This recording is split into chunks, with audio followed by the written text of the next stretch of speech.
In this video, I am going to show you how to save audio messages on your iPhone.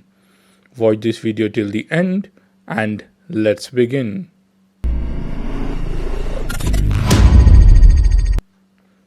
The very first step is to open the Messages app on your iPhone. Now once you open that, select the conversation.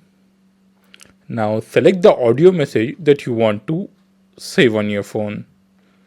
Long press and hold the message. Now tap on copy. So the message is copied from here. Now open the Files application on your iPhone.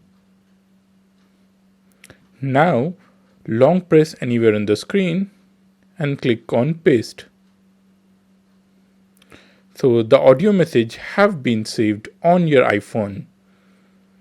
So another tip is that go to settings on your iPhone, scroll down to messages. Now scroll down to the bottom and here you will see audio messages. It expires after 2 minutes. Just tap on that, select it to never. Now the audio message won't be expired on your iPhone. So this is how you save the audio messages on your iPhone. That's it about this video, guys. I hope you guys have enjoyed this video, and if you did, make sure to give this video a big thumbs up and subscribe to this channel for more videos like this.